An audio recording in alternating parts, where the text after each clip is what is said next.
ડીસા ખાતે આવેલ એરપોર્ટ ખાતે યોજાયેલ લાભાર્થી સંમેલનમાં મુખ્યમંત્રી ભૂપેન્દ્ર પટેલને રજૂઆત કરવા માટે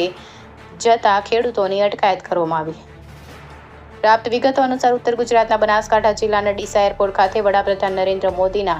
વર્ચ્યુઅલ લાભાર્થી સંમેલનમાં મુખ્યમંત્રી ભૂપેન્દ્ર પટેલ અને પ્રદેશ પ્રમુખ સી.આર. પાટીલની હાજરીમાં લાભાર્થી સંમેલન યોજવામાં આવ્યું છે, જેમાં સૌથી અગત્યની બાબત વિશે વાત કરીએ તો દિયોદર તાલુકાના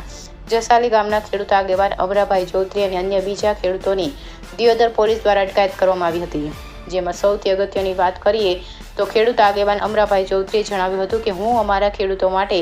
મીટર પ્રથા નાબૂદ કરવા,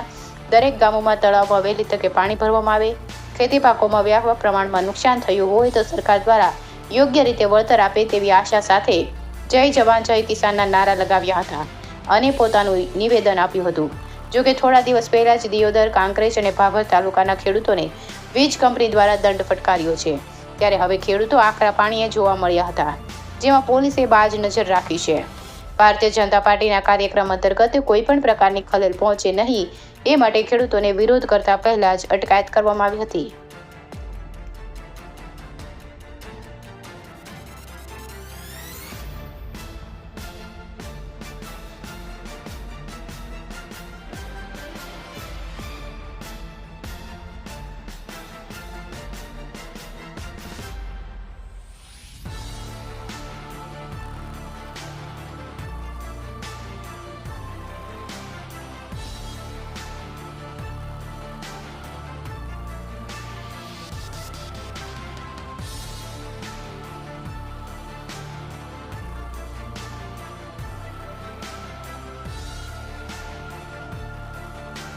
આપણા યશસ્વી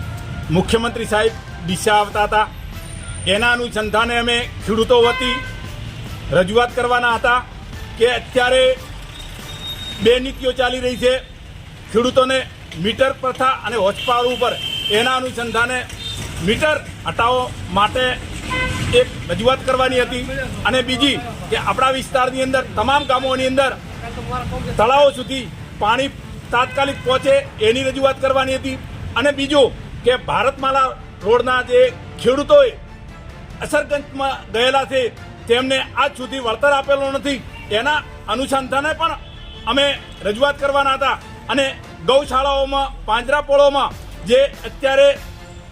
ગુજરાત સરકાર 30 રૂપિયા પ્રમાણે વળતર આપી રહી છે એનું 80 રૂપિયા જે સહાય આપે એના માટે અમે મુખ્યમંત્રી સાહેબશ્રીને રજૂઆત કરવા માટે જતા હતા। વચ્ચેથી પોલીસને આગળ કરી અને અત્યારે અમારી અટકાયત કરેલી છે, એટલે ગુજરાત સરકારને આપણા મુખ્યમંત્રી સાહેબને પણ કહેવા માંગીએ છીએ કે અમારી ખેડૂતોની આ વાત સાંભળો, એ જ અમારી માગણી છે। જય જવાન જય કિસાન।